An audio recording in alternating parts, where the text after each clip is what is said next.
So, we are especially excited and honored to introduce tonight's guest. He's a renowned cryptozoologist and filmmaker who tries to push the boundaries of delving into the unknown.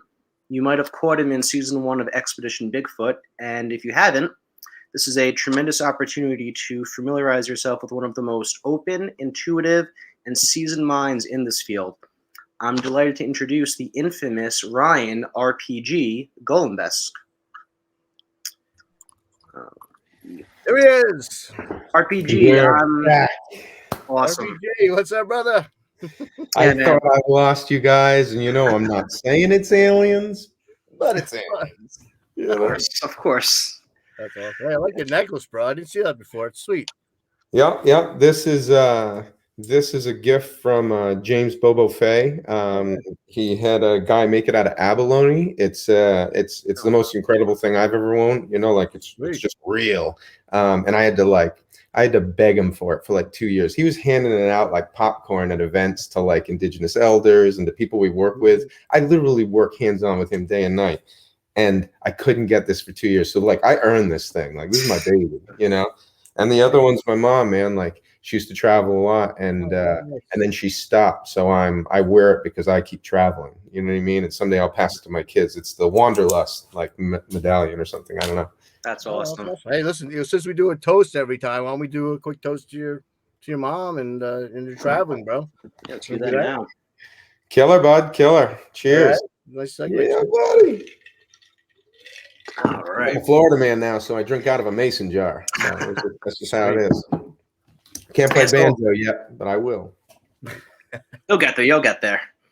So listen, RPG. I'm sure I speak on everyone's behalf when I say how excited we are to have you with us tonight. I know, like you said, you guys just moved.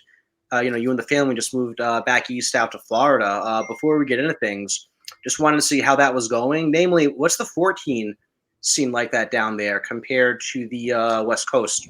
What kind of experiences have you guys had so far? You mean since moving to Florida in terms of skunk apes? Skunk apes, just skunk apes, paranormal, whatever, just anything in general. So when you meet someone, you fall in love, right? And then you don't understand like how in love you can get with someone until you realize that they are literally Squatch bait. And the Squatch love them for some reason. Because let me tell you a little story, right? We moved to Florida. Any Squatcher worth their weight in gold, okay, wants to cohabitate. Because really, that's most likely the only way out of shit luck or just discipline that you're really gonna find one or have a genuine like Class A sighting experience. So we look everywhere and we moved to Florida.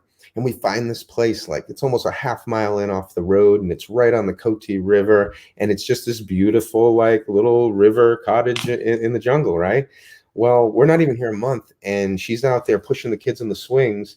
And I'm over working with my son, which I wasn't supposed to be. I was supposed to have time to put in these vines that I want to do, but of course, kids end up getting everywhere. So I'm walking the little one back to her because he kept playing in the shit pit, which is where all the poop had overflowed from the septic, which we had to get fixed. Anyway, and so I'm like, I'm taking the immune system. What? It builds up the immune system. Yeah, no, he's not gonna get shit until he's like 50. You know what I mean? Like he's covered, dude. That's the new medical, right? Can't afford real? Well, boom, hang out in my shit pit. But anyway, so I'm heading back over with him, and all of a sudden there's like a rustling in the bushes, and like we have a family of deer that live on the property, so we've seen them move through, and when they go through the bushes, especially all of them, it makes a certain noise. It's like a bigger noise, like, whoa, something's real. There's a truck coming through there, Right. Well, anyway, this was that noise, and so I'm walking over with him, frustrated about the shit pit, and I see it and I hear it, but then like a tree kind of blocks the way I'm walking, and she is pushing the kid, and she's like, "There's a man standing over there." Now, if you know that area, that just goes to swamp, okay? Mm-hmm. Just swamp. There's nobody over there. And then she goes, "Yeah, I think he rode off on a dirt bike." So let me back up a sec. The hurricane or the tropical storm had just flown through, okay? And so it had changed the landscape. And when it did that, it became like unbelievable Squatch habitat, like just pushing all the animals up and out into the sides, the snakes, the frogs started breeding like crazy. I mean, it was it just changed. This place became Squatch heaven. And when that happened, people were cruising around on dirt bikes at the end of it, just as the storm had passed. You know what I mean? Like all for hours, right? Like I love that shit, but at the same time, you're like, come on, man. Obnoxious, yeah. The solitude of the country, right? Destroyed. But anyway, must have been using it as cover because it had just stopped. We don't remember like how soon it had stopped, but I'm talking, my guess is within 30 seconds or less. Like it was, I'm walking over in the anyway, it came over, checked her out, and then like froze and then ran off. So I go over there and I'm like, there's no way a man could be there. She's like, it had to be. So I'm sorry, I'll give you every damn detail of this thing. No, right? That's what we're here for. Okay. So I go stomping over. I go, I'll be right back. And I go over and I'm looking around and I'm like, so she thinks whatever this was, she goes, the only thing I know is it had like a reddish color, like a reddish coat. And it was up to the certain part in the tree, right? And it moved so quickly when it left after it kind of like froze when it saw her, that she thought it was on a bicycle. And it moved like it was on a dirt bike.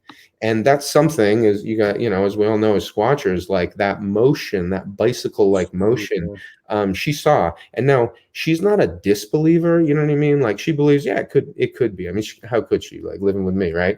But she doesn't want this to happen to her. How about that? That's right, like the nicest way. Like she's like, why fucking me? But anyway, so I finally bring her over, right? And if you could have seen the look in her face when she realized how tall it was, because the ground's all kind of uneven. So where you're standing, you saw this branch on a tree, and it almost looks like it's eye level or maybe even lower. Mm-hmm. So, and she's pretty tall for a woman. She's like 5'8", 5'9", right? And so she just thought, no big deal. Well, when you get over there and you look up, I mean, you're in the 8 or 9 foot range, and you just are. And you can't hide that reaction on witnesses, on people that experience this stuff. It's a genuine experience. She saw a tall person who she thought was on a motorcycle because that is what she had just been hearing. And that's the only thing that made sense. And then when you looked around the trees, there was no way you could ride a bike through there. There's no way. Plus we would have heard it riding away. There was no noise, right? So anyway, then the next look crosses your eyes, which is, holy shit, did I see a Squatch? Mm-hmm. And I'm like, why did you get to see the Squatch? What the hell, right? Oh my God, Lord. This must be my thing. Oh my goodness. But like super happy for her, right? Like, I don't know, man. It's like catching a once in a lifetime bass when you're fishing or hitting a hole in one in golf or whatever, like your magic moment of your life is, or one of them. And she had it. And so long story. Well, so that was weird, right? And as the land started to subside back down, we get a screech owl on the property. And the screech owl just is pissed off at something out there, right? It's just right out the window. So she's upstairs trying to sleep again, right? So she comes barreling out on the upper level. So our house has like it's up on stilts, so it has like a 3rd story balcony basically. And it's right up in the freaking trees, like it's awesome. And she comes out and she swings the light around expecting to see an owl. And what she sees in the tree is like 3 feet long or so, and like 1.5 feet, 2 feet wide. And all she knows is that it, like in the flashlight and everything, it looked brown, and it started to move like it just like she startled it. So it started to move on the tree, and it freaked her because she's seen raccoon. There's so many culprits it could be, right? Like raccoon, possum, all these things. Whatever this was, she had no reference point for. And so what do we do when that happens? And we fucking run, right? And so she tried to go in, but I need the WD-40, the gosh darn door that's like an old screen door where you're like, son of a bitch, I'm going to fix this one day, but you never fix it. And so she struggles with it and then boom, brings the light up. Maybe 3 seconds between, and the thing's gone. So the only thing she said, she goes, if I knew there were sloths in this where we live, then I would have said I saw a sloth, just kind of the way it was shaped. And I'm like, honey, if you see one more fucking Bigfoot, I'm gonna go crazy. That's a baby Bigfoot, like, and that's, dude, anybody who's into this, they're gonna, of course, now I have to go down the list. Was it a giant fox squirrel? Mm-hmm. Was it an escaped orangutan? Like, but when you're done with that, there is a weird thing that happens that when you have activity on your property, it lasts around 2 weeks. Just research that, and you know, you'll hear it. And that happened within a week after the other one. And then there were some weird things. That owl is kind of our trigger. And then there's been nothing. There's been nothing since. So my theory is, when the storm comes and the world becomes Eden for these things, yeah, they're going to come cruising down. So I want to get like some kind of altar type things where I can lead food offerings, and just, you know, we have signs and stuff. Just let them know, plus intention that, and I'm going to, you know, we'll have a food garden, and I'm going to have a, you know, it's going to be a beautiful spot. So hopefully they like it. And if they don't, that's okay too, you know, still Eden. Wow, that's Yeah. awesome. It's funny. You mentioned two interesting details that the witness that you know, we got a witness that Chuck and I, you know, he mentioned earlier in the episode that we're going to be seeing later this week, and he was talking about his experiences. One of the things he said was through a thermal, he saw what he believed was a juvenile in a tree, and then another thing was, I think he was with his wife or something like that. They were at this park, upstate New York, kind of where like you know where Port Jervis, where New York, New Jersey, and PA meet. Yeah. Kind of like that area. Whereas, you know, he claims to be having these experiences. And one of the other things he said, he was with his wife one time, and he said that he saw something walking, and he mentioned, you know, like, it's not like, you know, it didn't like bob its head like, you know, us humans do. It's just like, you know, flat, no bobbing motion, you know, kind of like someone's on the bike. So I was just finding it interesting how when you hear two separate stories, or 2 or 3 separate stories from separate people who have never had any, you know, don't know each other, no connections with each other, but they volunteer these similar or identical details, I really think it gives credence to, you know, definitely gives credence to this phenomena. So it's really, really mass hysteria is real, and it's powerful. You know. Well, but that's a thing though. Like, is it really mass hysteria if you have people volunteering, you know, the same subtle details that I really don't think, you know, like someone who's trying to, like, you know, fuck with you or hoax you isn't going to be mindful enough to, you know, bring up. Don't you agree, Chuck? Well, you know, and also, why is he telling you and me, Mike? We're pretty much no one. I mean, I would be telling the news. That is not true. Well, thank you, RPG. I really appreciate that. But, you know, he'd be telling someone, you know, like someone that's more well known in the field. Like, we're just getting started. We're just you know, a small group, but he's being authentic with us, and, you know, he seems legit. So I mean, why would he be telling us? You know, if he wanted to do it for the fame, he would tell someone else. He'd tell you, RPG, right? Please, I'm nobody too, man. But I'm trying real hard. There you go. Listen, working on finding Bigfoot for all those years, one of the most amazing gifts that I was paid to receive was interviewing and just meeting basically everyone that came to the town halls. So that's literally thousands of people. And you know, once you weed through even that group, you're going to find people in there that you can just tell are genuine. Like, people need to get back to trusting their instinct and their gut more, because we all have it. We all can feel it in people. And anyway, amongst thousands of people, you hear all the same things, just like you mentioned, and they're all sharing similar like experiences, and they are not all lying. So either mass hysteria is like powerful, and just catching a glance of a show on TV when you were 7, all of a sudden later manifests itself when you're like a little bit maybe drunk at night, or I don't know. Or there is a genuine phenomenon happening that science refuses to point its power glaze at, you know? So then the question becomes, would we even be into it if it was just all like no big deal? Well, I'm under the impression that someone told this to me. I forget what it was, but I didn't choose Bigfooting. Bigfooting chose me. You know what I mean? So, you know, way back when I was in the woods, something happened. But you said you interviewed a lot of the guests on Finding Bigfoot. We're actually, Mike and I are actually working a property of a lady, actually 2 ladies that were actually on the New Jersey episodes. We're working those properties, and we've actually got some you know, some experiences from there. So wonderful. It's cool. Yeah, well, cohabitation, and you've been invited, which anybody that's listening speaks completely true to your character. You've got the good souls and the right thing for it. You're in, I would imagine you're in for the genuine experience, and that's like, yeah. Absolutely. Yeah, that's what we're hoping for. But yeah, the Florida talk's a little great segue into one of the topics I wanted to cover. So, as some of you may know, the first annual Great Florida Bigfoot Conference was in Lakeland, Florida last month, where I was very fortunate to connect with RPG.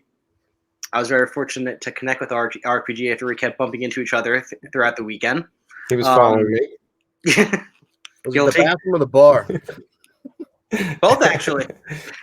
Yeah, it was a good stalking. I enjoyed the stalking. I mean, are we allowed to enjoy stalking? Did we just break through to some amazing ground, like as a culture? But yeah, it was awesome. Depends how you react to the eye contact. I think that's the big determinant.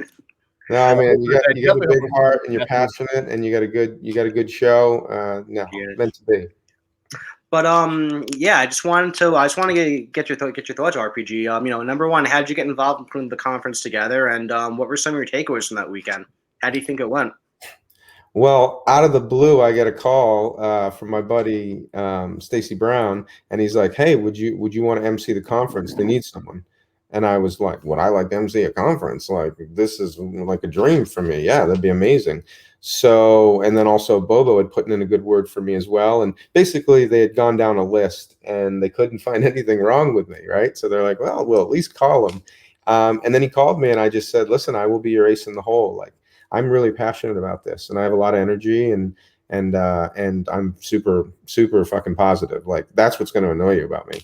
And he's like, "Oh, okay." Well, he's like, "Well, then you can do it, you know." And that was it. I don't know. You know what's amazing about it is, and I wish this for everyone younger, if anyone's listening, like, be confident about what you deserve. Even if, you know what I mean, like, walk the walk, because I had to wait till I was older to just say, yeah, I can do this. I know I can do this. This is why, and you should hire me. I'd never done that in my life. You know, it's kind of amazing.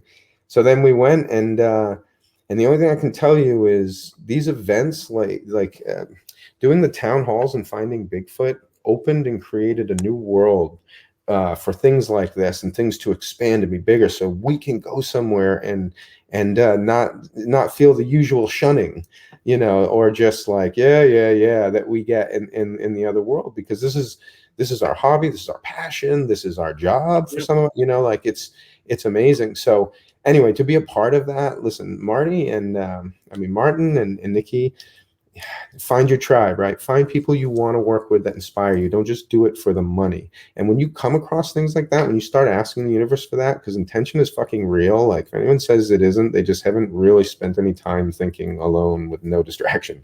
And it is. And I feel like putting that out to want to work with good people that came to me, and they put on a great event, and they had to lean on me, because all these people started pouring in the doors like right when time was supposed to start. And they're like, well, we got to check these people in. We got to make that money, you know? So I just kind of went for it.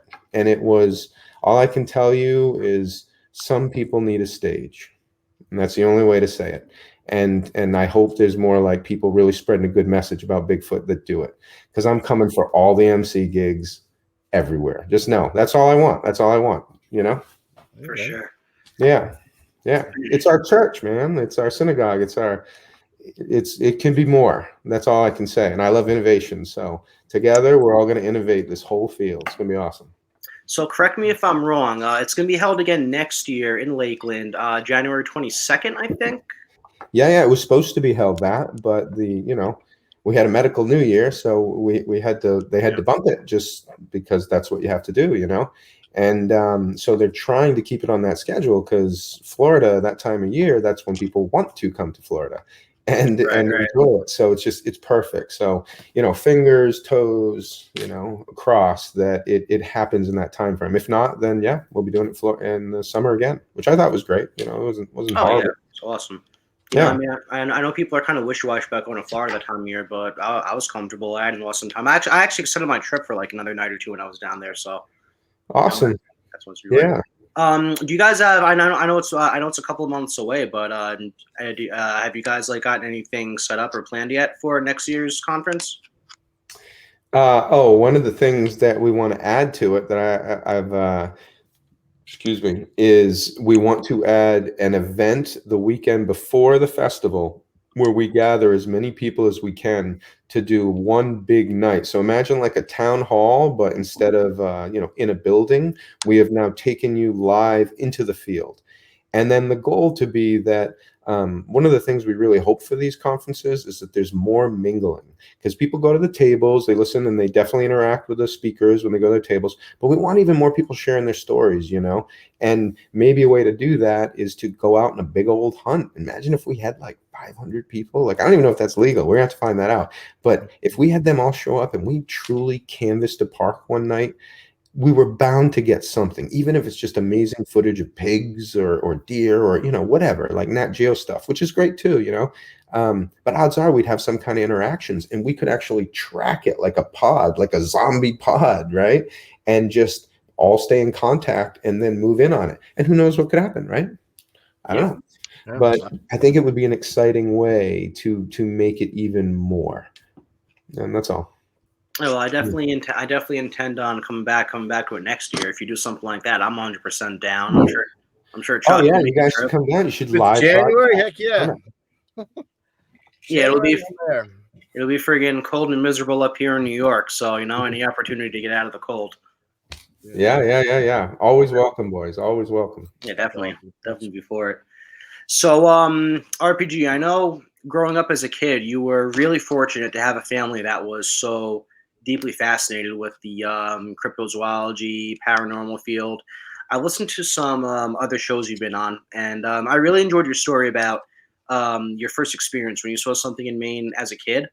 Mm-hmm. In addition to that story, which I'd ask you share with our with our viewers, what were some other notable experiences you had investigating these different phenomena growing up with your family?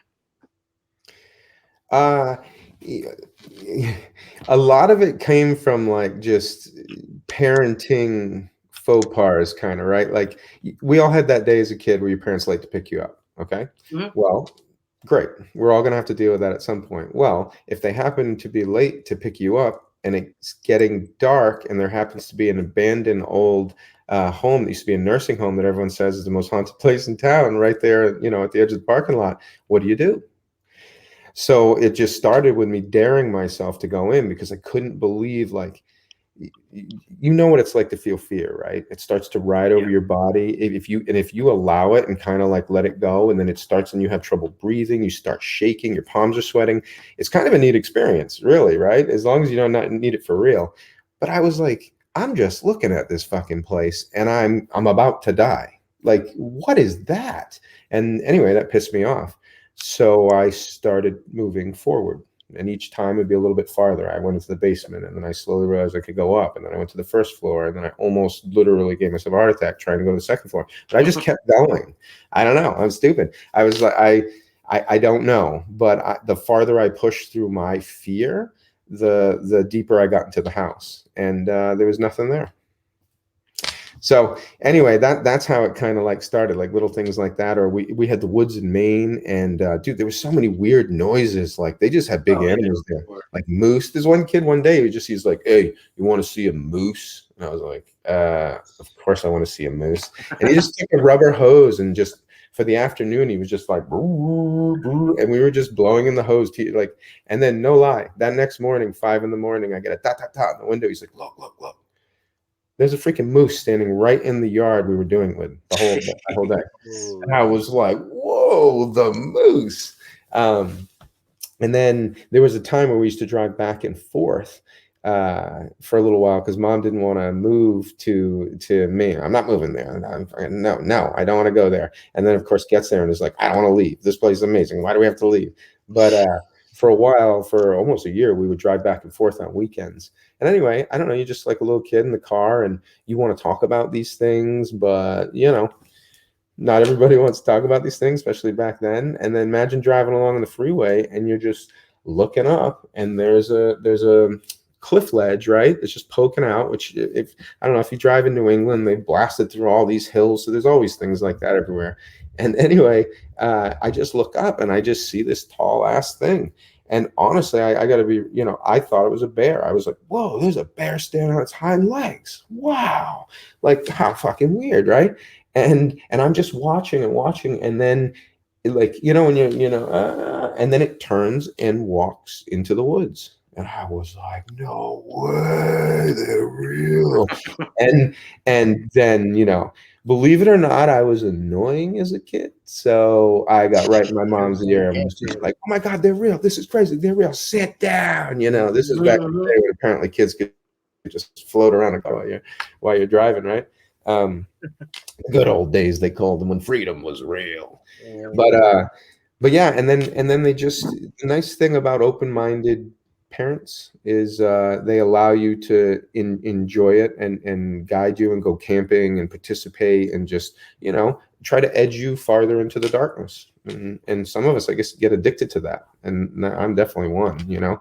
I used to get into the closet at my grandmother's. Like, I watched Poltergeist, and then I was like, okay, I'm calling the child abuse hotline because you guys should have never let me watch Poltergeist. That is some scary shit. And now I'm supposed to sleep at my grandmother's, who has a doll that looks exactly like the doll that grabs him, which is the scariest scene in the whole movie to a kid. And I'm like, I gotta sleep in this mother effing room with this doll.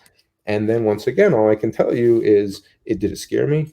Absolutely. Like, you know, it's the whole transformation into the fear werewolf or whatever.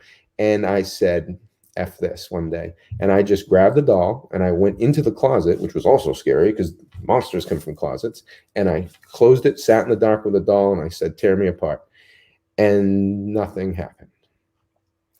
And that just, all I can say is, I don't know what that does to you, but it makes you stronger. And I kind of wish it for everyone, because I think we all have a lot of this in the front that's like stopping us, you know? Anyway. And that all relates back to, I think, once you can actually truly shed your fear and be at peace and be in one. You ever see like those memes or a picture and it shows a monk sitting there eating rice with a tiger right next to him, he's feeding it. It's just like, if you could truly be fearless, knowing that if it's your time, it's your time, like, you know, and most interactions with nature will be harmless and just very quick. And then you'll start having real experiences. So great point. Wow. Yeah. Face your fears, boys. Face your fears. I feared chugging this, so I shall chug. Very nice. That's awesome. That's fantastic. Yeah. So I know RPG, you know a lot of people in this field, and in past appearances on podcasts, you've emphasized the importance of having mentorships. Given that, I'm really curious about who are some of the people that you look up to or consider mentors in this field? I think very simply, if everybody just respected their elders, so anybody older than you is your elder. And so you get into a heat or whatever, like if they're older and it gets too sick, you back down just based on age. So I consider anybody that's older than me to be an elder and a potential mentor. And if you really like listen to people, you know, you kind of shut up for 10 seconds, which is really hard for me, but I work on it all the time.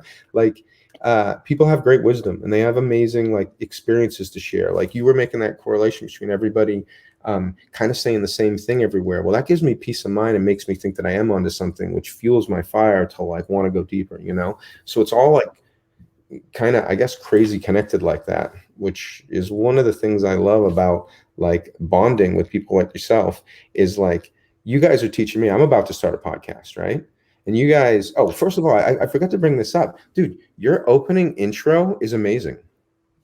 Oh, thank you. That's Brendan Brown. Yeah, he's the guru of the you know, of all that stuff, man. He has a question. He has a question. Yeah, I do that for like a living. Literally, we're cutting our Outcast Paranormal. Where is he? Right there. That's Hodgepodge.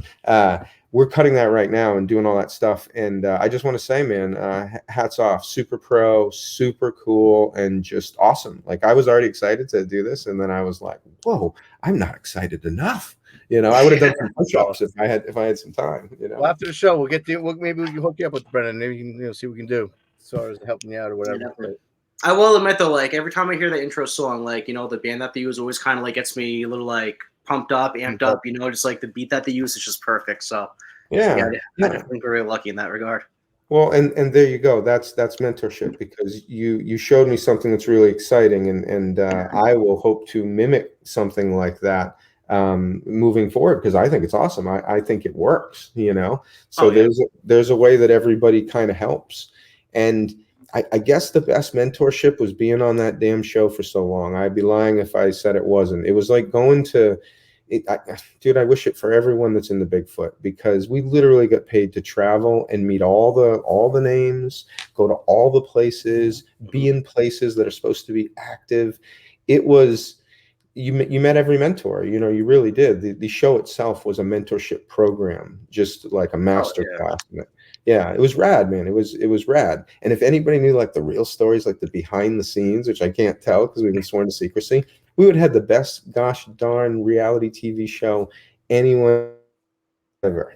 It was almost like the golden era of squatching kind of came to an end, where you know, you were able to have a lot of fun, I'll just say that, and kick serious ass creatively, creating beautiful TV that was very successful. It was awesome. It was awesome. One of the best rides of my whole life. And I hope everybody finds their ride or dies and like goes and makes great art. You know? It's awesome. It's one of our goals. Real quick, you know, speaking of Brendan, he had a question. What time of day do you feel is the best suited in the woods for research, and why? Okay. Well, if we want to be completely honest, it was always like basically when it gets dark, and depending on the habitation that you live in. Are you out in the woods? Are you more on the edge of the city, or where, you know, and how long it takes them to get to you? But I would say anywhere from 11 till 3 in the morning. Until recently, like all my crazy research that I've been doing, my brother has a podcast called Cosmic Cantina. And I would just listen to it when I was doing like jobs and in between, painting and doing all this fun stuff. And they introduced a dude named Patrick Jackson, and he's a reverse engineer and an IT specialist. And he had an epiphany one day and just figured out what he thinks a lot of paranormal activity actually is, which could very well be squatching as well. And, you know, I'm very open to anything. Like, there's people that know, but I don't know for sure about any of this. Like, nobody does, unless they're cohabitating and, you know, they're living with them. So keeping that in mind, I'm not even sure how to explain it. Anyway, I got sidebarred. Where was I? You were talking about what time of day, or no, we were talking about. What was the question again? Best time to go into the woods for field research. Oh, yeah. So what he's figured out, right, is that there is actually all this proof of these. Now we're gonna go down into the rabbit hole a second. So just bear with me. There is a thing called the Foo Fighters. You might be familiar with these World War II, these spheres. All right, we're having this disclosure happening now, and the alien UFO world is exploding. And one of the things that's kind of subtly under the radar is all of these spheres or orbs people are seeing. People see them in haunted houses. They see them in the sky. They see them everywhere. And they see them in the woods. And they see the red eyes of the demons in the house. They see it in the woods. They see it in the sky. So anyway, he believes that this is what these are. These are Foo Fighters. These are spheres. And they're here on this earth. And it's like a grid. Like imagine like drones 100, 1,000 years in the future. And who knows what they're doing or what the purpose is. Although if you go to his page called quantumparanormal.com, you can get the book. I advise reading it. I think he's right. I think he has found an explanation for most of it. That's where I'm at presently. So when you ask me what time of day is the best time, his proof proves that the best time is the witching hour. And it's the witching hour for a reason, because that's when these things broadcast. And the broadcast gives off a form of radiation that is obviously harmful to us. So when you're in a haunted house and a demon is scratching, attacking you, and saying, "Get out," what is actually happening, in our opinion, is this sphere is trying to move you away. You know how there'll be a noise in one corner of the house, you follow it, and it will seems to like pull you away from places, so that in that time frame, it can broadcast whatever the hell it's broadcasting. And without going too much deeper or getting lost in it, it could be what's in the woods. So I have some of his gear, this thing called the Beast, and creates this light pattern and a sound that attracts them or speaks to them or basically brings them in to make them be like, what the hell is this? And then what it does is it tracks a static charge. And when they show up, you'll see, what do they call it? Like 360 periscopes and paranormal gear. But when it comes around, it lights all up, showing that something is checking us out. And we've got proof of that over and over. We actually have spheres that have fallen and been captured. And so this is the very fringe of what we do already, which is already fringe. But I'm telling you, as a lifelong researcher, as a passionate person, and as a person who understands that I don't know anything, I think he's right. And that's where I stand. So yeah, go during the witching hour and just know that when something happens, if it gets real bad, it's for your own safety to walk away and just monitor from a farther distance. And you know it'll stop. You'll be pushed out and then it will stop at a distance. So anyway, that's where I am. Not to go completely wild on you, but it's the truth. So. Hey. And that feeling about like that flight or flight feeling, is that's more or less like it can affect your nervous system, right? Yeah, it can project, it can show you things, it can do, because get into Squatch stories. How many of you guys heard where the Squatch seems to fade or vanish, like literally right in front of people, like just it's there and then it isn't? Like that story is so consistent. And what if sometimes, and I'm not saying all Squatches aren't real, you know what I mean, at all, because why would a sphere come tearing through our woods, shaking trees and making all this? Like, why would it do that, right?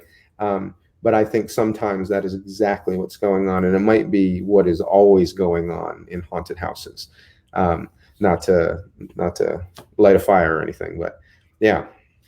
So anyway, I'm doing research in the woods, and I'll let you guys know if I get any like crazy results from it. I'll let you guys know for sure. Yeah, sure, absolutely. Thanks, man. I appreciate it. Yeah, Yeah. Definitely love to have you back on and talk about that stuff. Hey, with that in mind, though, let me Mike, another quick one. Yeah, go ahead. What does the P stand for in RPG? Someone wanted that's rocket propelled goodness. That's rocket propelled goodness. All right, there was a little debate on here, and Pincus Von Dice wanted to know. It's actually Paul. It's Paul. Ryan Paul Golembeske. I did not make up my nickname. It just I got born with it. Some pretty sweet initials. He was blessed with it. Would you mind if I ask a quick question? Go for it. Absolutely. Play shaman. What is that? Explain. I love it, dude. You're digging. You're in the deep web. So my main approach to squatching is play. I think they are physically gifted, and instead of diving deeper into their intellect and all that in the direction of like technology and tools, they went deeper into themselves. So I think the universal language, which we all share, especially great apes, but pretty much all animals, is play, and that's how we learn, is through play. So somewhere along the line, we lose our ability to do that, and we start compartmentalizing play into like, you can only do it if you're really good or you're pro or whatnot. Like our whole physical education system fails our youth, unfortunately, in my opinion. And so getting into play is like, I don't know, it's paramount to alleviating fear, because when I'm in motion, I'm the best version of myself, because I don't have any time to think. So if you can get lost in play, I think you could go out into the woods, and I think they would communicate with you. I think they'd play with you. So I do interesting experiments where like I'll set up a basketball rim like way out remote and gather all these rocks, and the back of it's like, it's metal, so we go ding, ding, ding. Yeah. And I'll just shoot all day. So if at night I hear that, I know they're practicing with it. I will find one tree and I will wood knock, just wham, and literally hit it almost as hard as I can, right? Like I don't want to hurt anything, but correct. And then I will sprint. I will do my own Olympic event to another tree that's 100, 200, 300 yards. And I'll get to the other one and I will roar, or once again, wood knock, and just face the woods. Like basically daring them to come out and show me what a badass athlete is, right? Like knowing I'm going to get slaughtered. But I don't know, man. There's lots of approaches. I can only be honest, and that's who I am. I believe we're physical beings, and that's one of the big problems in this earth right now. Like people aren't touched enough. I'm sorry, just non-sexual touch is dead.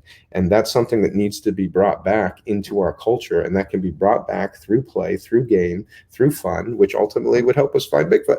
Like either I'm effing crazy, or like No, I'm just a really nice guy that has actually had enough time to research, think about it, and go, we should lead with love, compassion, and touch. That's it. You know? Sorry, not to preach for a sec, but No. Hey, things are important, right? Like what? So you go out in the woods and you meet fucking Bigfoot. Like, who do you want to be when you're standing there? Who do you want to be? You know? And I'm telling you, as someone that's had experiences in the woods, I thought I was all cool and I wasn't ready. I was scared and I shit my pants. You know what I mean? And so imagine being this creature that is just at peace. So let's hope that's the way it is, right? I don't know. And seeing this person, like literally, you can, you know, we listen too much to what people say, but you can see body language. You can't lie when you're scared. And imagine approaching someone. You're not going to approach anyone like that. You just freak out. And suddenly people with guns show up and dogs. And it's like, it's a whole thing, you know? It's a Vegas show. So anyway. No, that's my rambling. Great point. Yeah, thank you for explaining that, man. No, that's actually Yeah.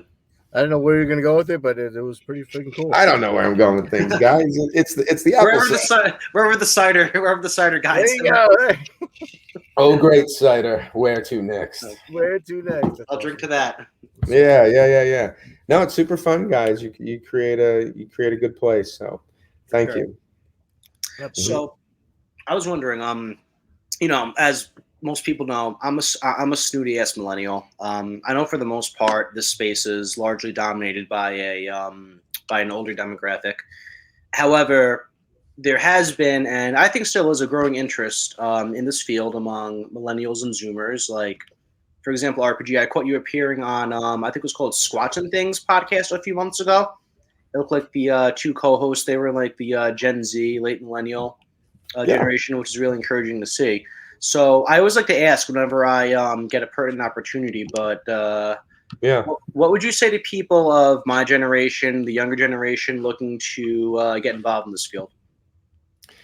Your culture isn't going to give you the rites of passage you need. This is a way to get that and also develop a really cool hobby that puts you in tune with nature, which is what you're missing. And that's it, because it'll get you back in touch with your physical self. Because you can go out there, let's just say out of shape, and I mean that in your mind and in your body. And if you stick to it, you will be forced to sharpen, and you will. And it will be just absolutely wonderful for you. So what I'm saying is squatching is like a Swiss Army play shaman, right? You need someone that can show you the approach, the landing to what you're trying to do. And you need someone that just to gently guide you through it, because nobody will do anything until they're ready. So, but if you're ready, okay, well, why would I squatch? Why? It's ridiculous.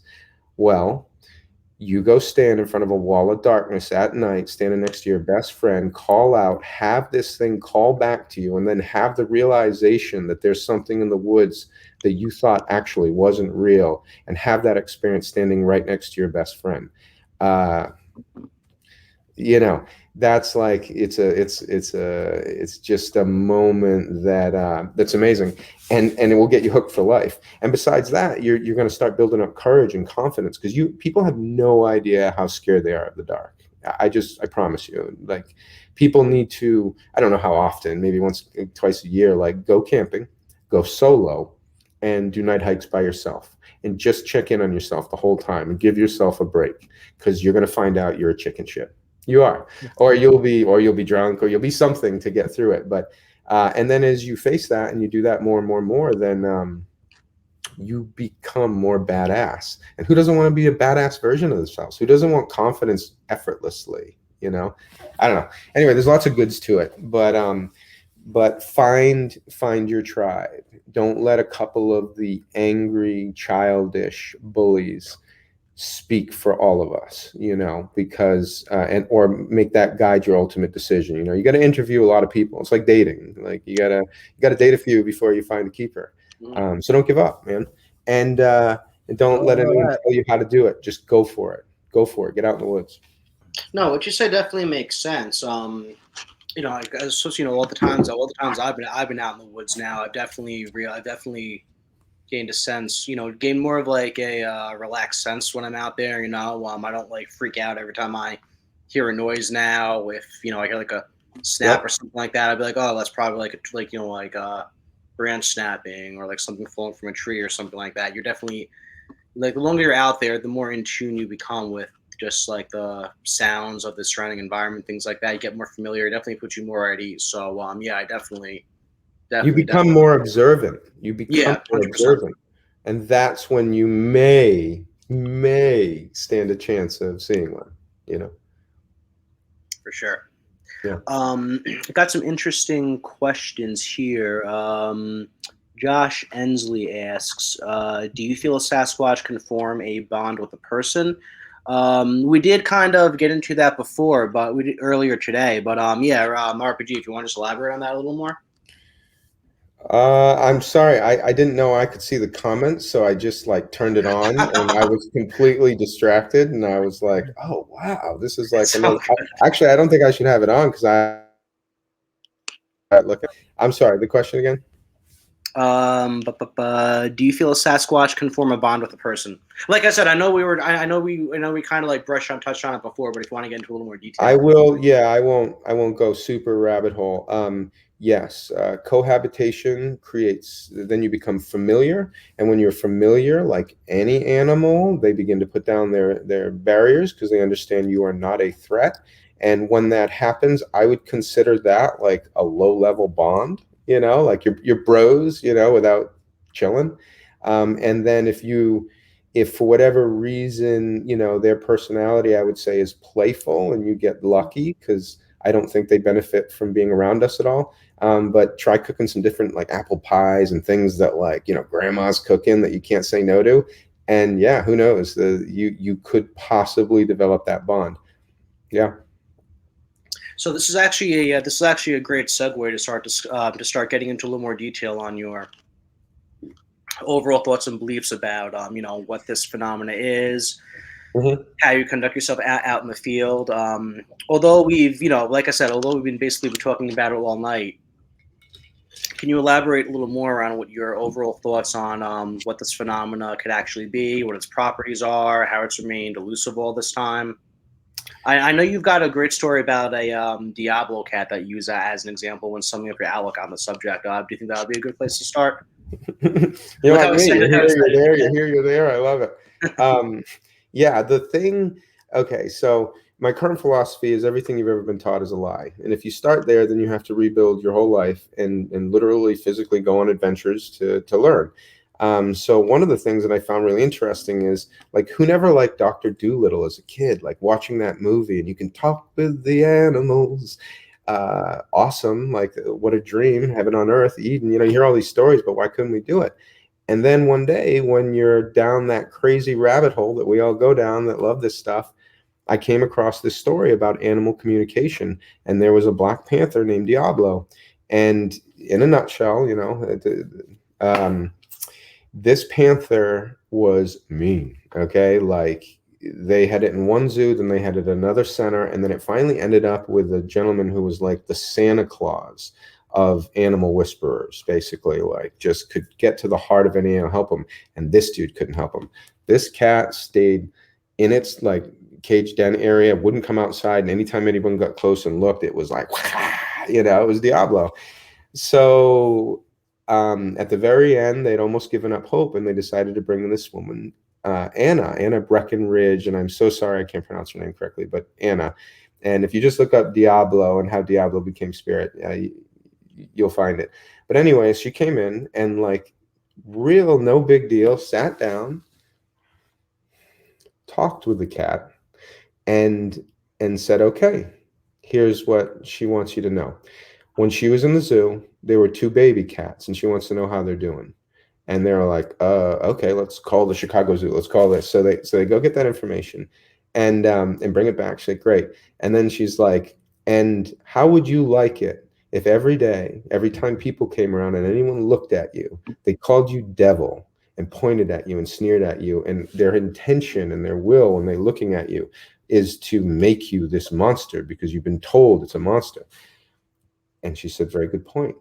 And so they said, rename me. So they renamed the cat Spirit. And on that day, that cat got out of that cage, started walking around, and was friendly, you know, like no more anger and hate. And that story, like you may be listening to this right now, and that does nothing for you. You know, you're just like, oh, weird, interesting. For whatever reason, when I saw that, it resonated with me. And I was like, holy shit, I've been lied to. Everything you've been told is a lie. This is real. And maybe I don't have that gift, but if you read about it or you talk to anyone that does it, we all do. We just were not given the kind of training that literally makes this place absolutely amazing. So then I went on a mission for it, and just started practicing and doing that. And that's when I was really practicing. I feel it's like yoga. Like I'm like really into it. And I'm like, wow, this works. Yoga's great for you. I feel great. Everything. And then you just fall out of it. And you're just like, yeah, fuck that. I don't want to be that healthy. I don't want to be that good at squatching, I But feel your pain. yeah. But it works. It works. Deep. Like I don't know what else to say. Mic drop. No. Side drop. Go ahead, Mike. I was gonna say, so like with that in mind, I know you had Agua. I know you had one interesting anecdote that pertains to that. One time you Hard root beer. there we go. Nice. 3 in 1. You had 2 interesting anecdotes that kind of pertain to that. One of them was like the one time you went camping like naked or something like that, and then the other one was, what was the other one? Oh yeah, you mentioned something too about how there's some people who are just so like in tune with nature or just so good at being stealthy. You said they could like, it was just one example or analogy. Yeah. Like they could literally walk up and like touch a deer before they even realize that. Is like, does that kind of pertain to what we're talking about, or is that like another different? No. It all has to do with like who are you when you enter the woods, and how do you train to go Bigfooting? Do you just go and holler in the woods, or do you really try to get ready and get into the right mindset? That's all it is. Listen, read some books on animal trackers, like real people that can track and follow animals. And this is a human being, right? So apparently, if you become good enough of moving just to be completely present in nature. So you shut off the voice, the ram that's eaten up in our head with the woes, all that. If you can do that and study, you can, a bedding deer, so just in a field of grass, just sitting there, not asleep, but just bedded, you apparently can walk up and touch it before it even knows you were there. That's how good you can get at tracking and following animals and doing it. And that's a human being. So imagine a Sasquatch, like that's all they do. They're like, we're going to put our whole education into this. It's like they're the dudes in the Call of Duty that do the gun right to they just walk up behind the head and snap the neck. They don't even ever have to use their guns. They don't have to use any tools. They're just exceptional. You get flashbacks. Yeah, I know. We've all played it. We've all been there. Oh God.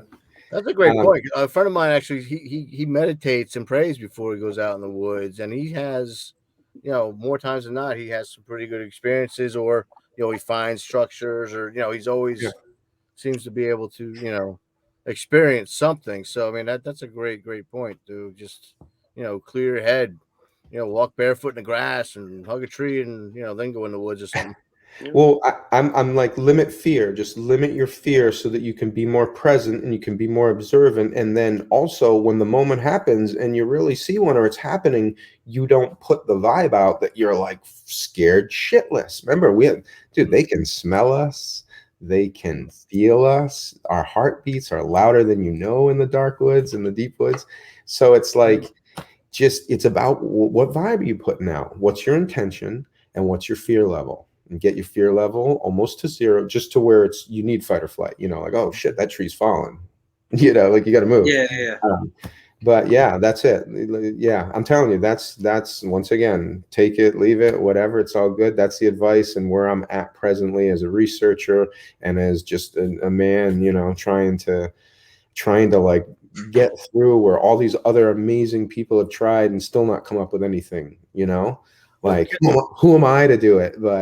But fuck it, it's fun, So real quick, I mean, I know we asked about what time, but like, what do you, when you go out? Obviously, you live in your house is a great.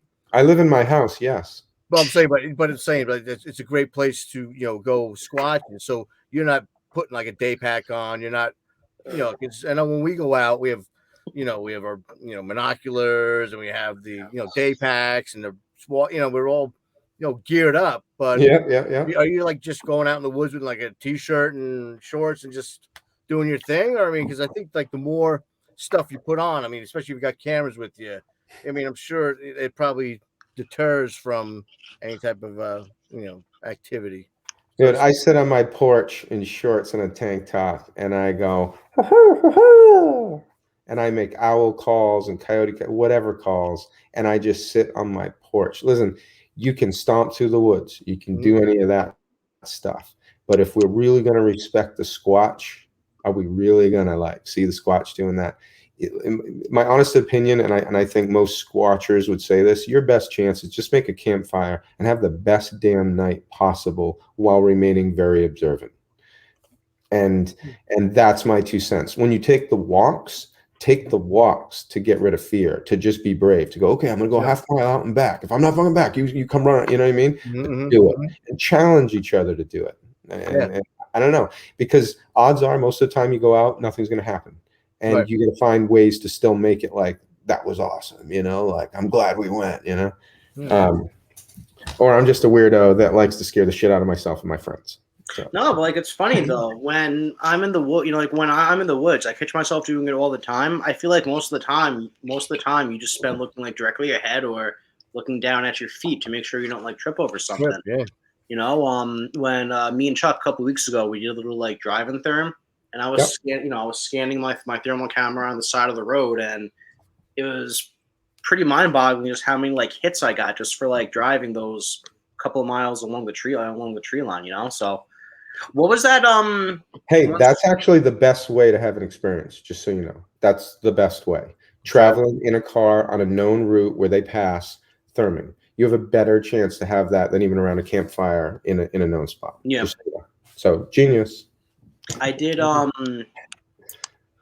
this like really deep dive. I indexed over like 350 reports that involve someone having like an actual sighting in New York, Pennsylvania, and New Jersey, like our kind of immediate area.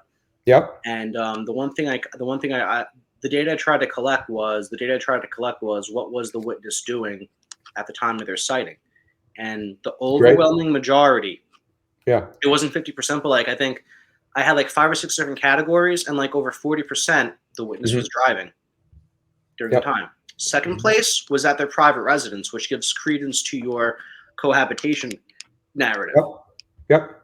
Yeah, the driving, because then there's a lot of stories too where people, it's almost like they randomly accelerate. So you're in a car and you're moving fast. So the interaction happens quick. And I think it catches them by surprise, catches you by surprise. Because sometimes people will like run out of their house to see who's there, and they'll have their interaction, because they were supposed to be scared, but they had no reference point for it. So they just come flying out. Yeah. It's fascinating. That's pretty sweet. That's awesome. So just out of curiosity, I know you're very big on immersing your Hey, I'm gonna lose the weight. Come on now. No. I mean, you're big as in like you're very emphatic. Like different contexts. You're very emphatic about being more aware of your environment, becoming more immersed with nature and whatnot. More susceptible to your surroundings. What I'm curious is, how do you, when you're out in the field and you try to get into that mindset, how do you remain consciously aware of being mindful of that line that separates, being more immersed and susceptible to your environment and succumbing to sensations like confirmation bias or cognitive distortion? Like, do you get what I'm trying to ask you, or? You mean, how are you able to do it without being stupid? Is that what you're saying? Sure. Basically. Nailed it. Because I would say that question comes from a place of fear. Because I think when you're in tune and you're at peace, you will see and feel and know anything's coming. You'll actually be safer on the other side than you will be walking, thinking about what you ate. Oh God, I got to call that person. Oh, should I check my phone? No, I came here not to do that. I think it's beneficial. You'll have better experiences. For sure. Yeah. I try. Listen, I'm cutting myself off because I'll keep rambling. Just know Oh that. no! By all means, like this I'm is just like, yeah. I'm aware. I'm aware of my problems. This is what we're here for, Again, I know when we talked on the phone last week, we pretty much said, we could have this be like a Joe Rogan-esque 3.5 hour podcast if you wanted to. So, by all means, feel free. So I know a lot. So I know everyone's curious about your involvement with the Expedition Bigfoot show. Firstly, how'd you wind up getting selected to join that team in the beginning? Listen, as you march through this world, passionate about Bigfoot, make as many friends as you can. Be good to everyone, even if they kick you, and that's the only advice you really need. The one who ends up with the most friends wins. And when it came to that show, me being just a very positive sweetheart, basically, and also totally down to do it, would love to, would just get paid to be in the woods all day. Like, are you effing kidding me? And I was recommended by people. And every time, imagine, it felt really nice. Imagine calling about someone and every talk, they're like, yeah, you'd be an idiot not to use him. Yeah, of course. You're going to love to work with him. Yeah. And after that, then they kind of pursued me because I wasn't sure about it either. I had just contractually you'd have to do things, and I have family, and it's like, is it the right thing?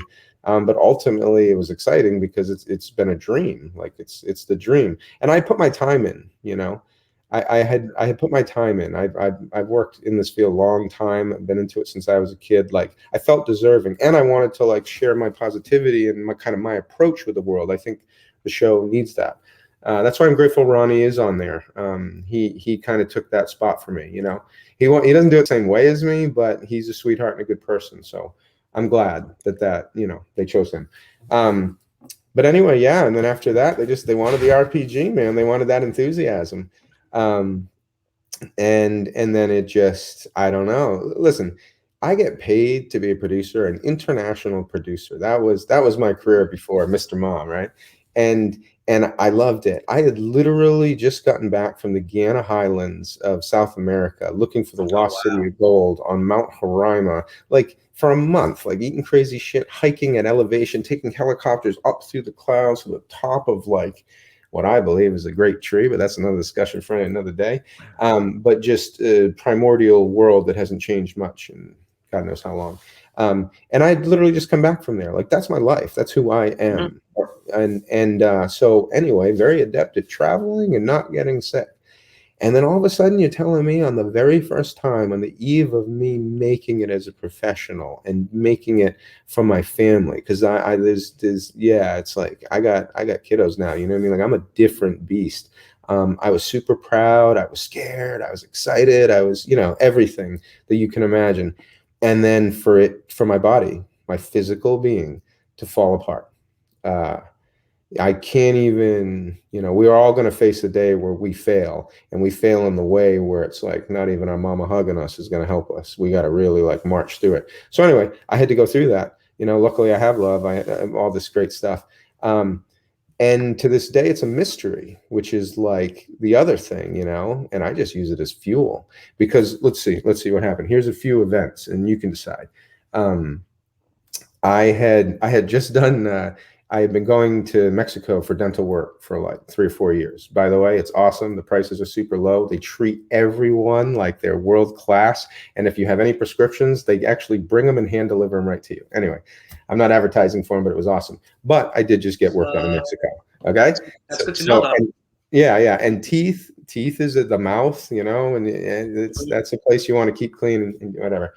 So on top of that, I just gotten back, like I said, from the Guiana Highlands. So, and I'd been eating weird stuff. I had been, you're not, when you work on set, dude, it's 12, 14-hour days. And some days you have better days, but you're going to do a solid 12. Yeah. Or it could have been infrasound because I was really into that at the time. I want to be one of the first people to put up a mobile infrasound, kind of monitoring center, because low frequency sound is something that some large animals can produce, like elephants communicate with it over great distances. Even the American alligator can use it. But if you are up in Michigan in an area where there are no animals, using infrasound or just Maine or anywhere, just no American alligators. And you flip this machine on, and it's very simple. All it does is differentiate between environmental, mechanical, and animal, and that's it. And if you get an animal ping on this, what I will have achieved is I will have given the scientific community evidence of these things, or evidence of something out there. But think about it. If you're in the woods and you then can repeat this experiment all over the place, or set up an array of them to track them as they move and communicate with low frequency sound, well, then that's it's no Patterson Gimlin film, but it's effing proof. Yeah. And I think they use it. Did they use it on me? I don't know. I don't know. And I hope not.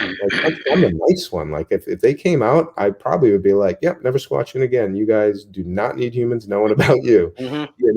So it kind of hurts my feelings. Like, what the hell? Yeah. But I was putting a lot of intention out, a lot of stress on myself, and who knows what happened. But whatever happened was freaky. It's never happened again. That was it. And I'm done. I'm not saying it was aliens, but it was aliens. Right. Well, how did you feel, real quick, because I had an experience, but how did you feel physical, how long did it go for, and what did you feel? Because I had an experience that I can't really explain. Yeah. I'm not saying it's never sound either, but I want to hear what you went through, and I'll tell you what I went through, and compare notes.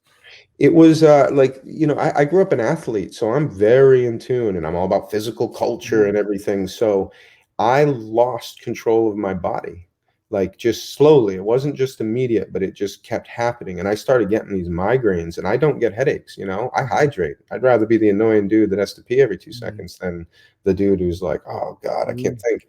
And it just slowly crept over me. It wasn't like a directed infrasound attack like an animal would use, or I believe a Sasquatch can use to stun prey.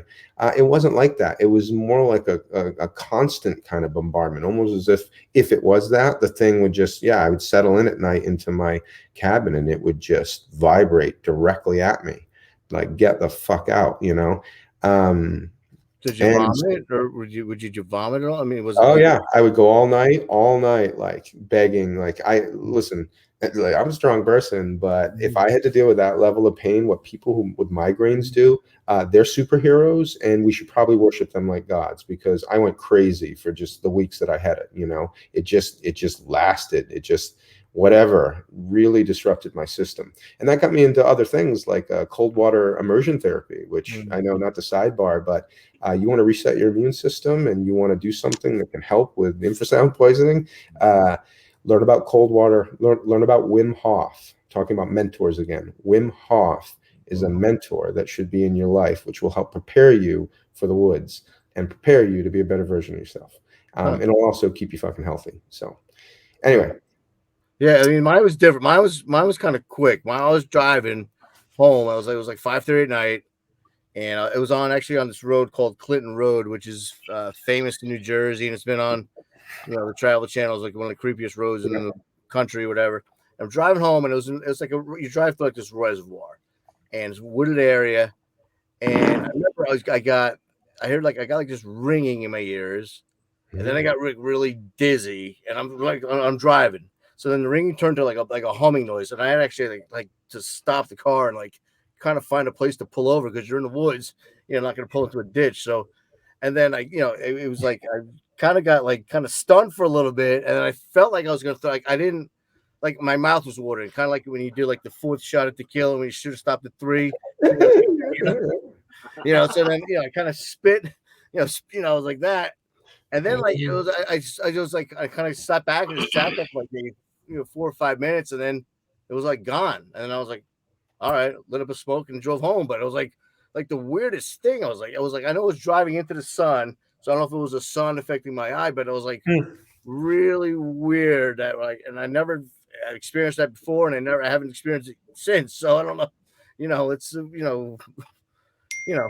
and this road's known for being haunted. It's known for satanic rituals. It's known for, all these different things. Bigfoot, it's known. There's a couple sightings there too, but I'm like, it just was it was like 5:30 at nighttime. It's on the way home from work. What the hell? Yeah. Random time. Why me? Why at that time? Well, you know, you should, that area, like, is it on a fault line? Is there a confluence of not just two rivers, but maybe more rivers than that? Is there a diesel plant or any large diesel engines that like turn on and off anywhere in that area? You know, you eliminate kind of all the other things that emit low frequency sound. And then you come back to the Squatch. So I don't know why he would have blasted you in the car. Apparently you're a jerk just like me. So congratulations, you know. You know how these Jersey drivers are. Yeah. I know. I know. I was blasting Whitney Houston going through the woods. He hated it. Yeah. Stay away from us. You're on to something. You know, those Jersey drivers, they're not as bad as Florida drivers, but they're up there. Ouchie. Well, that's why they have all these lights down here. They won't let any of us get up to speed, because if we get up to speed, we're like, fuck speed limits. This is fun, you know? So getting back to Expedition Bigfoot real quickly, I know the show itself does have somewhat of a suspect reputation. You know, people claiming things like, you know, its filming location disputed, things being staged or embellished. And, you know, just to clarify, no one's trying to, you know, no one's trying to make waves here or anything like that. If there's anything, you know, you don't or can't, you know, or can't answer, totally understandable. You know, I'm sure it's more or less the producers who make those, you know, calls that generate those sentiments, not the actual team. You know, the actual researchers seem like they, you know, take their, you know, the investigating really seriously. But just based on your involvement, the people you know, what you've heard, what could you tell us about some of these claims about the show that are being circulated? I can tell you, haters are gonna hate. I mean, that's what I can tell you. If you go back and look at when Finding Bigfoot first came out, whoa, haters are gonna hate. There's always going to be a flagship show, and it's never going to be good enough, and it's not going to be real enough, and it's not going to be this, that, and this. My unique position in this world is that I've worked both sides. So, and when you do that, you really see what it takes to actually make this kind of art, you know? And I will tell you this for real. Everyone that works on that show, including everybody that films it, if they could just roll tape for 24 hours a day and just aimlessly wander around the Pacific, they would do it. You know, they would totally do it. But you have timetables and you have things you need to do. So you have to know where these areas where you can go and what you can do. But that's part of producing. Like, that's what everybody does when they go on Bigfoot hunts and stuff like that. The problem is you're put under a microscope, and people use a lot of different ways to get attention.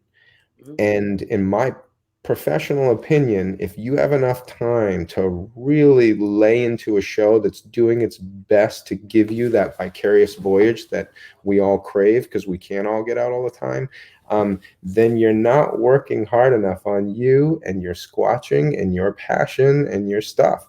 And that's it, because it's not like they're doing anything you should hate them for, you know? Right. They have the best tech. They have the best team. They are the flagship enterprise paranormal Bigfooting show. They're it. And that's it. Trust me, as somebody that was on it, and here's another thing. I was literally there for a few days. Okay. So asking me is it all fake? Is it all this and all? I literally don't effing know. I can only tell you when I was there, it was real as hell. And it was awesome. And you're pushed, and we were going to do cool things, and it was super exciting. And yeah, I mean, that's all I can really say on it. I don't, just like with Squatching, I don't really know, but I can tell you they work their ass off to make it as authentic as they possibly could. And that's it. That's all I can, you know, and trust me, it's not like I have super contact or anything with them anymore. You know, like, I died, I'm probably gone unless I make a major discovery, you know, like I'm not coming back. And that's a bummer. Because I think I would be good on it, you know, but you would have been the face of the show probably. So. Yeah, absolutely. Hey, they really, the numbers said that it was great and they liked me, but I don't know. You look at your comments and everything once it's done and stuff. It's like, does this field really want someone that enthusiastically positive about it? You know, I don't know. What do you know about the algorithm that they use to determine that you know, that spot in Central Oregon was the spot? Do you know anything about, like, what do you know about, like, how the algorithm was set up, what data, you know, like what pieces of data it uses? I was always really curious about I that. don't know. Really. Yeah, I don't know if you read enough Bigfoot books, especially those that kind of cater more to what the supposed migration routes of these animals are, which is really just the migration routes of all animals, kind of. Mhm. It paints you a picture, and I would imagine that is the basis for an algorithm, and then you add to that the more sightings basically in that general area, and then you add date and time, so now you've like narrowed it down, and then you've got to pick a place to go, and based on all of that, that's would be my algorithm, and then you go to the place you think you have the most likelihood to have an interaction that time of year in that kind of specific location, and then you hit as many locations around in that area as you can, within budget. So that's what I would have done, and that's what I think it is, but I don't know. That's another thing people like to bust balls on. Oh, the magical algorithm. Like, that's ridiculous. Yeah. But you have to understand, like, there's other people watching these. It's not just us hardcore squatch that. And when you say algorithm, they relax. You just relax. You're like, oh, okay, well, they have an algorithm. And it kind of helps them come in a little bit more. Like, God forbid we get more people into this, right? Like, God forbid. And so, yeah. I don't know. Sorry, I don't know anything. Just so you know, nothing. Oh, right. Did the one guy that was in the cabin? I mean, I only watched the first season. Well, actually, pretty much after you left, I stopped watching. But that's my man. The guy that was in the cabin all the time. Did he ever go out and do any squatching at nighttime, or is he just like, interviewing people and looking at screens? The way that show's set up is he's like the host, kind of. He's the leader, team leader. You're talking about Bryce, right? I guess, yeah. Yeah. The way they did it was like he would go out and interview people, and then they would be the team remotely in the field. It's something Finding Bigfoot always wanted to do. Like, we always wanted to just have, like, during the filming season, we just have somebody in a remote ass spot, or a few people in areas that we are eventually going to come to, and they're just there for a whole month. So I got you. So that was the because I don't know if it was like how the the dynamics were, because if I'm out in the woods all the time and then got some guys in the cabin like all the time and eating ice team leader, he's just kind of wearing you. Yeah. Come out for meetings, come out to show new tech, new gear, to like get data and stuff. But he's more the face, like if it's the A team, he's Hannibal. Hannibal meets face, I guess. I don't know. That's got the cigar, right? Mr. T, right? You're BA Baracus with the. Oh yeah, I would have been BA on there. I ain't getting on no airplanes. No. That's awesome. Yeah, a little bit of Murdoch. I pity the fool. Yeah. So I know this happened at the very end of season 1, but you were saying how if they were just filming 24 hours, they would get something. Incidentally, it seemed to kind of be like what happened. Like, I believe they had this CCTV camera they set up that was filming 24 hours. At the very end, they caught something walking on 2 feet through like a little clearing between the trees. Like, do you remember that clip? It was at the very end when they were reviewing the very end. Wait, you're talking about the one that the whole series led with? The last episode of season 1 is when I remember. Okay. When I remember, do you remember that particular? Okay. Unless I remember the one that they led with, which then it led up to them getting that. I think we're talking about the same thing. What's your question about it? Oh, I just want to know what else you knew about it. Was it like if it was debunked, or if they actually look into it a little more, or because they talked about it.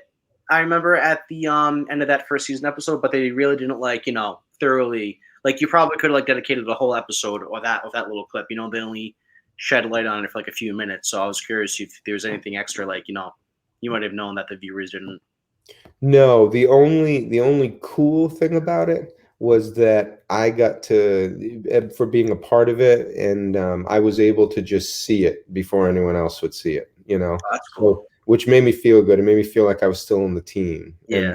And that was awesome. But really, that's it, man. That's it. They keep very tight ships. You know what I mean? Like, they're not going to give any secret or anything away. So no, but from what I know of that footage, they weren't able to disprove it, So was it somebody walking away? You know what I mean? Like, just cruising in the woods, or did they catch something real? And once again, I wasn't there, so I couldn't tell you. I was just curious if it happened to be, if it happened to be maybe some like camera crew or something like that they called to try to pass it off or something like that, but that it doesn't seem like the case. So I want to talk about some of the things they're currently involved with, namely Outcast Paranormal. Before we get into that, yeah. Look at my nipple. It's an Outcast Paranormal nipple. One of a kind shirt, one of a kind. James Gross had it made. He's a good man. So hard they could cut diamonds, right? Yeah. Do you need this stained glass cut for your window? Before we get into that, though, we just have one more question in the super chat. I'm gonna botch this name.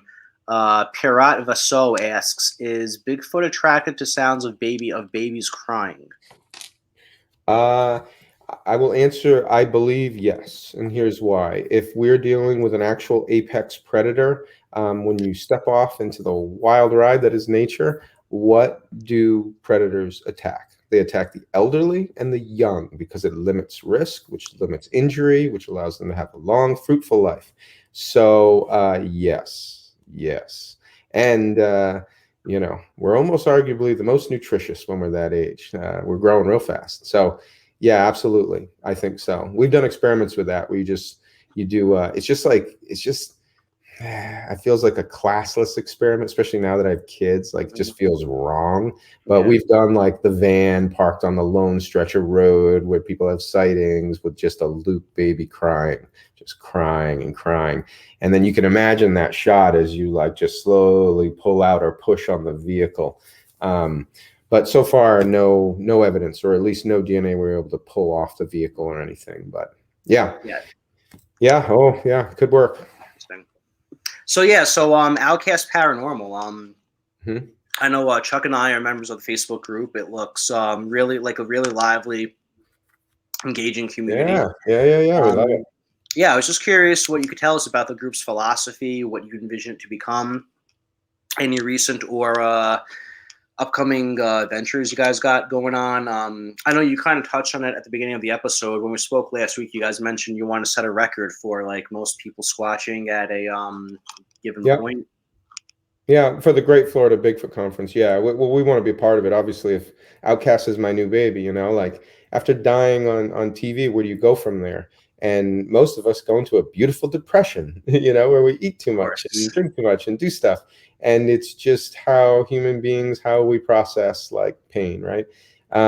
So then after that, though, if you are an unstoppable force in whatever you're trying to do, you start to get the itch again. And then when I started to get the itch and, kind of leaning towards Florida and all these things, I had to find someone that complimented me because I got 3 under 3, right? So I'm Mr. Mom, and I've got to do all this stuff, like to go on adventures and do all these things. So I needed someone to be like an engine, like also an unstoppable force, but someone that's going to do this project whether I do it or not. I needed my brother back. Like I needed the Monster Brothers back.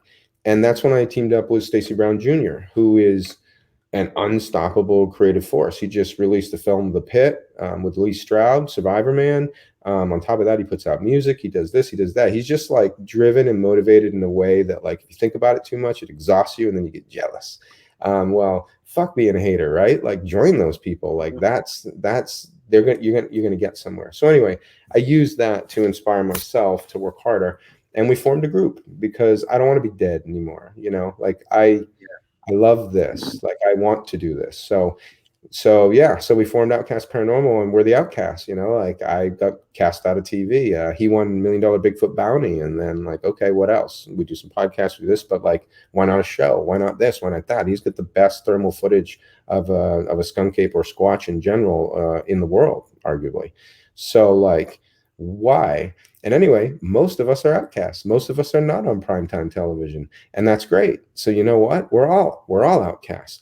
And then we started thinking, it's like, well, I'm already dead. So let's just do all the experiments most people don't want to touch, and let's just do it because I'm feeling a little reckless, and I need something to really jumpstart that adventurous, the adventurous side of me. And that was it, man. And we went and we shot the Mookie the Mookie movie, we call it. Well, it's the Mookie experiments. But another interesting thing is you travel, you think you know everything about Squatch and this, that, history. You can read all you want. And then when you actually get out in the field and you're talking to the people that live there, and they're like, oh, yeah, we call it the Mookie here. Like, you're just like, wow, like there's nothing better than leaving your house and like walking among the people and learning from them. But anyway, yeah, Mookie, and we just pushed it, man. We want to create a new like standard for action horror docs. And you're probably thinking like, well, action horror docs, is that even a thing? You know, like, so, but yeah, we want you to go on a ride with us. And so imagine taking the passion of squatching and documentary filmmaking, but then I have a background in reality TV. So I understand how to put shows together so that they're more entertaining, so to speak. And to give people some fun, because, you know, most adventures you go on, you know, not much happens except high strangeness and kind of the in-between, the fear we have, like just doing it. And anyway, we're trying to capture that and get it out and just literally enter the paranormal realm like an RPG and get people excited again, you know, like we're pushing the envelope. We're like, you know, him to pan and using neurotropics, you know, so psilocybin and different things to commune and mirror gaze. Like you're gonna watch us to be a little nervous watching, like these guys shouldn't be doing it. Dude, we caught a live pig. We like caught a live pig and put a homemade collar on it, you know, to like track it and release it in Squatch territory. Like here's what people have to understand. It's not about the end game. It's not about finding Squatch. That's like a hole in one. It's about the adventure and building cool effing memories with the people you love and you respect. And that's it. So just go have a blast. Like, you know what I mean? And if it works, well, then all the better, you know, and we want people to know that you can have a lot of fun doing this. And it is actually a really good time. But we're also badass and we try dangerous things. So, hey RPG, real quick, two things. I got to brag about Mike real quick. Did you happen to listen to his Mr. Creep story on YouTube yet? Mr. Creeps? No, I'm so sorry. I'm so sorry. When you get a chance, listen to it, because if you want to get scared, listen to Mike's story. And second, I mean, since you're an outcast, you're more than welcome to join. I don't know if Mike invited you to join our group, the collective, this Catskill Appalachian Research Collective. Sure. You'd be a great invite for sure. Yeah. Yeah, man. Yeah. We're similar. We're similar minded. You know, we're not the right circle type people. We're just, you know, out to, you know, share knowledge and, you know, share. And and that's how our group works, right? Like we meet people. Right now, I consider myself mentoring under Patrick Jackson and his philosophy. And this could be temporary. I could do this the rest of my life. I could in a few months be like, well, I don't think he's onto it. But I'm just going to be real about it, man. There's so much misinformation and false truths out there. The other flavor that we're offering is like genuine authenticity. Like we're doing stupid shit and trying stuff for real. And I don't know, in an age where things that are real these days taste better, because I just think people are fed up with the bullshit. So we're trying to add that layer, you know, and really make that. And then so you have mentorship, which I want to encourage. Like these are the layers that I try to add into this. These are things that when I worked in TV, nobody gave a shit about. They didn't care about how everybody was feeling while we were actually filming. But I'm like, if people are doing better and having a better life, they work better. The art becomes better. But it's just like this thing that people, you know, we don't care, right? People are a means to an end. It's just a paycheck. So I want to infuse that into our culture, into our philosophy, that you're here to look for mentorship. Find a fucking mentor and learn from them. And the second you're not into it anymore, no problem. You don't owe anyone anything. Nobody owes you anything. But you should be confident enough to find someone that you're like, oh shit, I'm really into this, and team up, you know? Anyway, so that's what we're trying to do. And yeah, well, you can be the judge, man. We're gonna put it out there and we're gonna lay it on the table for people to decide.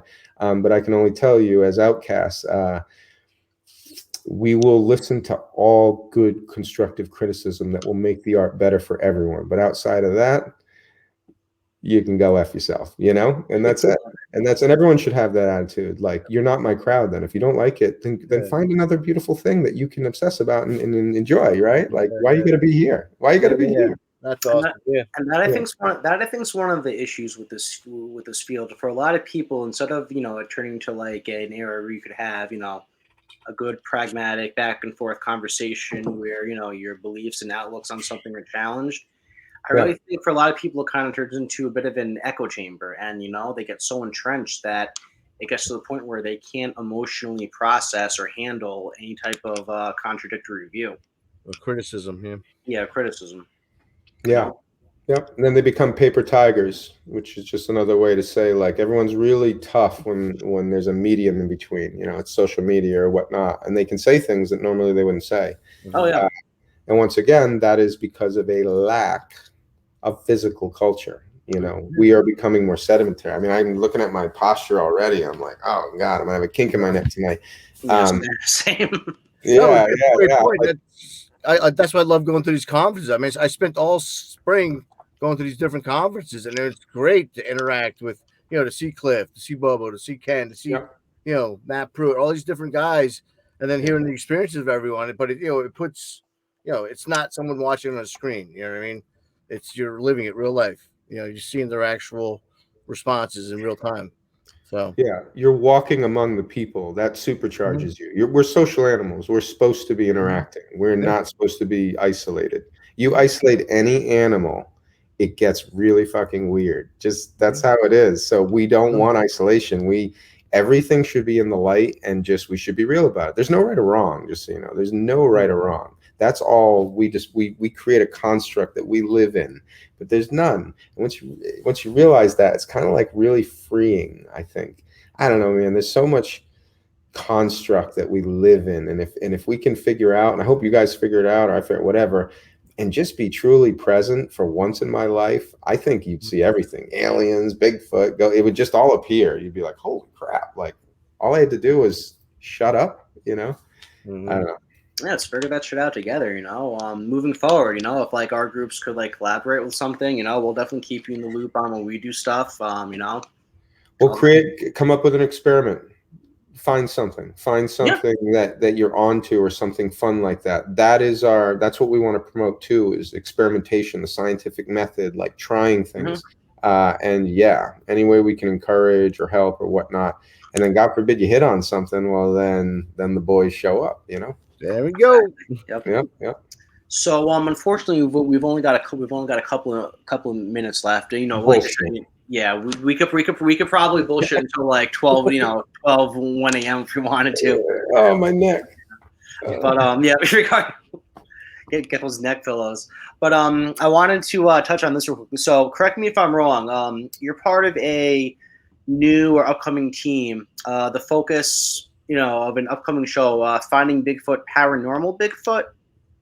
Correct? Well, that was an episode in the past. That's part of my journey that we had a long time ago. Supernatural, Bigfooting episode. It was awesome to work with Dana and I was going to see if you could just get into a little more detail about that. How you got involved. Like how you approach that phenomena. We could tell us about the other team members you were with.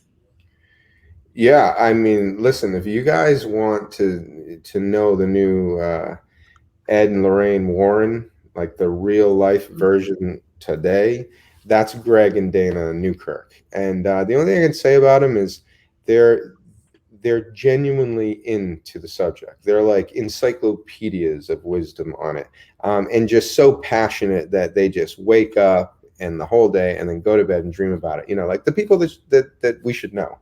And we had a chance to team up for television. They kind of like created a team almost, and said, listen, you guys have all these things. You're all very open-minded, and we need a team that has, all these different approaches. And theirs at the time, and I'm not sure where they are right now on it, was more like, well, Bigfoot's got a lot of qualities of a ghost. He's a ghost. And the thing is, it's like, well, how do you prove them wrong? You really can't. So it's just another, but to have that angle, right, which I think is so great, because if we can get the ghost hunters, the UFO hunters, the Bigfooters, and all the different disciplines to like work together, I mean, we're just going to get there faster, because dude, that's what we've been doing, switching like ghost hunting gear and trying things. And I know everybody else has. So why aren't we talking about it, Or, well, I guess we do talk about it. Heck, Anyway, some more mainstream, I guess, is what you. yeah. I mean, my thing with the supernatural aspects of this stuff, and this is something we talked about last week when we were, we were bullshitting on the phone. Mhm. My thing is, it's difficult enough for mainstream science and mainstream media to take this, research, this field seriously. Don't you think that, like, trying to promote the supernatural element just to get it, like in like the mainstream spotlight, don't you think promoting the supernatural element, regardless of, how authentic you think it may or may be, kind of like muddies that, or like, what's your view on that? You're kind of breaking up. I apologize. Oh, You yeah. were like Max Headroom for a second, which was cool. It took me back to the 80s. Yeah, I was gonna say, so just like the supernatural aspects of this field, like it's difficult enough to get mainstream science, mainstream media to take it seriously. Do you think? I can't hear you. Hold on. Shoot. All good? Try again. Can you hear me? Yes. No. Hey, can you hear me? Oh, he's done. All right, Mike, why don't you wrap him, man? Yeah. Shoot. All right. Uh-oh. Is he back? Yeah, he's gone. Okay. All right. Well, it looks like we've run out of time for tonight. And what I'm sure we can all agree was an absolutely riveting conversation. Once again, I want to thank RPG for coming on. Looks like he's got some connectivity issues, unfortunately, but timing kind of works out because we've got to wrap up anyway. But hope RPG enjoyed himself. We definitely love to have him on again here next season. Everyone, don't forget to check us out on Facebook, Catskill Appalachian Research Collective. Shoot us an email if you have, like a sighting or anything like that to report. Any questions, inquiries, carcgroup@gmail.com. Join the group. Yeah, join the group. It's a dope ass group. You could, interact with me, Chuck. We got a lot of quality members. Don't forget about Brendan and Sean's show in 2 weeks, right? They got Julia. Don't forget to check out RPG's group, Outcast Paranormal on Facebook. And August 24th, 9 p.m. Julie Wrench will be coming back on the show. So with Brendan and Sean. Too, right? Yeah, so make sure you keep that date and time in mind. It should be another entertaining episode. So once again, thank you everyone for tuning in tonight. Like I said before, make sure you like, subscribe, comment, and share. And we'll see you next time. Bill, you can play us out. Thanks. Thank you. Good night from behind tall trees. If you enjoyed the previous program, subscribe to the channel, hit the like button, and leave a comment.